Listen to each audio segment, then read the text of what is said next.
안녕하세요. 반갑습니다. 가상화폐 개념 때려잡기 제3강 비트코인하고 알트코인 상관관계에 대해서 설명을 좀 드리도록 하겠습니다. 비트코인과 알트코인의 움직임에 있어서 여러 가지 모습들이 좀 나오는데, 먼저 우선적으로 이 비트코인과 알트코인 요 개념부터 일단 좀 정리를 좀 하고 그리고 설명을 좀 드려야 될 것 같네요. 비트코인은 가상화폐에 있어서의 대표적인 코인이다, 이렇게 말씀을 좀 드릴 수 있는 부분인데요. 실질적으로 이 가상화폐의 종류를 보면 종류가 대략 한 1590개 정도, 그거는 코인 마켓캡에서 집계한 부분을 가지고 설명을 드리는 부분인데, 비트코인과 그 다음에 다른 여타 알트코인 전부를 합치면 대략적으로 1590 종목이 나온다. 요렇게 좀 참고적으로 알고 계시면 좋겠는데요. 이 알트코인이다 라고 말씀을 드리는 부분은 비트코인을 제외한 모든 코인을 알트코인이라고 말씀을 드립니다. 그래서 가상화폐 시장은 비트코인과 알트코인으로 구성이 되어 있다, 이렇게 설명을 좀 드릴 수 있는 부분이고요. 그렇다 그러면 실질적으로 비트코인부터 전체적으로 시장에서의 어떤 중요한 역할을 하는지 그 부분에 대해서 설명을 좀 드리도록 하겠습니다. 이 비트코인을 흔히 가상화폐 시장의 기축통화라고 얘기를 합니다. 이 기축통화라고 하는 부분은 가장 기초가 되는 어떤 통화로서의 역할 하는 부분이고요. 그 부분은 다시 말씀을 드리면 흔히 얘기하는 법정화폐에 의해서 법정화폐로 비교를 해보면 달러의 역할을 하는 부분입니다. 그래서 이 비트코인으로 다른 가상화폐, 다른 알트코인들을 사고 팔고 할 수가 있는 부분입니다. 이 부분이 굉장히 좀 중요한 부분이에요. 요 다음에 설명을 드릴 부분에 있어서 이 비트코인 자체가 가상화폐 시장에 있어서 기축통화 역할을 한다라고 하는 부분이 굉장히 좀 중요한 부분인데, 대부분의 많은 분들이 지금 우리나라에서는 업비트와 그 다음에 빗썸 이런 데서 아마 거래를 많이 하실 겁니다. 빗썸을 예를 들으면 빗썸 같은 경우에는 원화를 가지고 다른 여타 알트코인, 비트코인 전부 다 거래를 할 수가 있어요. 비트코인도 그렇고 그 다음에 알트코인들도 전부 거래를 할 수가 있습니다. 근데 그렇게 거래를 하다 보면 실질적으로 이 알트코인을 거래할 수 있는 그 부분의 수량이 좀 한정적으로 좀 제한이 돼 있어요. 그래서 그런 부분과 조금 다르게 국내에서 거래를 하는 이 업비트를 보면, 업비트는 미국에 있는 비트렉스 기반으로 만든 부분이기 때문에 원화로 거래를 할 수 있는 원화 거래 시장이 있고, 비트코인으로 거래를 할 수 있는 비트코인 시장이 있고, 이더리움으로 거래를 할 수 있는 시장과 그 다음에 US 달러로 거래를 할 수 있는 시장, 이 업비트 내에서 실질적으로 거래를 할 수 있는 거래소는 4가지의 거래소가 있다라는 점이에요. 그래서 그냥 쉽게 원화를 가지고 거래를 하려고 그러면 여기 원화거래소에 가갖고 실질적으로 사고 팔고 하면 단순하게 그냥 원화로만 거래가 됩니다. 근데 원화로 거래가 되는 부분이 일정 부분 좀 제한적이기 때문에 비트코인을 가지고 거래를 하는 이 부분이 굉장히 많이 활성화가 돼 있어요. 실제로 거래하는 방식은 원화를 가지고 비트코인을 매수를 해서 비트코인을 가지고 다른 알트코인을 매수를 하는 그런 순서로 움직입니다. 예를 들어서 레드코인을 만약에 매수를 하겠다라고 한다 그러면 원화를 가지고 비트코인을 매수를 해서 이 업비트의 BTC 거래소에 가서 알트코인, 레드코인을 매수를 하는 방식으로 한 단계 거쳐가야 되는 과정이 필요하다라는 점이에요. 근데 업비트에서만 그런 식으로 진행이 되는 부분이 아니라 해외에 있는 거래소 중에 거의 대부분이 이 BTC 시장이 형성이 돼 있어서 비트코인을 가지고 다른 여타 알트코인들을 전부 거래를 할 수 있게 만드는 부분입니다.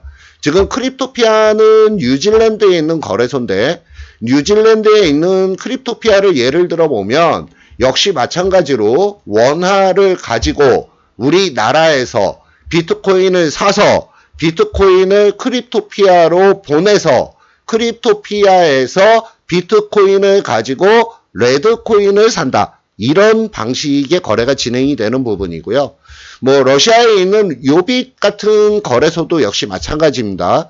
요빗뿐이 아니라 무슨 다른 코인 익스체인지라든지 아니면은 트레이드 사토시라든지 이런 거래소들이 전부 비트코인을 가지고 실질적으로 다른 여타 알트코인을 거래를 할 수 있게 그렇게 만들어 놓은 부분이에요. 그래서 실질적으로 이 비트코인이 실질 가상화폐 시장에서 굉장히 중요한 역할을 해 나가는 부분인데 그 부분을 좀 더 구체적으로 살펴보도록 하겠습니다. 구체적으로 살펴보면 비트코인과 알트코인과 상관관계인데 이 부분은 실질적으로 주식시장을 예를 들어보면 주식시장도 주식과 채권이 존재를 한다라고 했을 경우에 자금은 좀 제한적이다라고 가정을 하면 때에 따라서는 주식으로 돈이 몰려 들어갈 때가 있고요. 때에 따라서는 채권으로 돈이 몰려 들어갈 때가 있습니다. 근데 이 가상화폐 시장에서는 비트코인과 알트코인이 수시로 시소 게임을 하는 그런 경우가 있어요. 다시 말씀을 드리면 가운데 지렛대를 놓고 이쪽을 비트코인이라고 보고 그 다음에 반대쪽을 알트코인이라고 본다 그러면 비트코인이 위쪽으로 올라갈 때 알트코인이 살짝 떨어지는 경향이 있고요. 비트코인이 아래쪽으로 떨어질 때 알트코인이 살짝 올라가는 경우가 있습니다. 대신 그 부분은 굉장히 단발적으로 움직이는 부분이고 전체적으로 하나의 가상화폐 시장의 전체적으로 크게 움직여 나가는 부분은 같이 손을 꼭 붙잡고 움직여 나가는 부분이에요. 그래서 일시적으로 비트코인과 알트코인이 시소게임이 나오는 이유를 설명을 좀 드리면 알트코인을 매수를 한다라고 했을 경우에 원화로 비트코인을 매수를 해서 매수를 하는 과정에 비트코인의 가격이 상승이 진행이 되는 경우가 많습니다. 그러고 나서 비트코인으로 알트코인을 매수를 하는 그런 과정이 진행이 되면서 비트코인은 상승했다가 옆으로 좀 기어가는 그런 모습. 그러고 난 다음에 알트코인은 위쪽으로 푹 치고 올라가는 그런 모습이 보여집니다. 하락할 때는 거꾸로의 상황이 나타나고요. 그래서 흔히 비트코인과 알트코인이 시소게임을 한다라고 말씀을 드리는 부분이 어떤 부분을 말씀을 드리는 부분이냐면 위쪽을 비트코인이라고 말씀을 드리면 비트코인이 옆으로 횡보하고 올라가고 횡보하고 올라가고 횡보하고 하는 그런 과정이 거쳐질 때 알트코인의 어떤 흐름을 보면 비트코인이 횡보할 때 알트코인이 조금 올라가고 비트코인이 올라갈 때 알트코인은 옆으로 횡보하고 비트코인이 옆으로 횡보할 때 다시 올라가고 그 다음에 또 횡보하고 올라가고 하는 그런 반복적으로 움직여 나가면서 서로 시소 게임이 진행이 되는 부분들이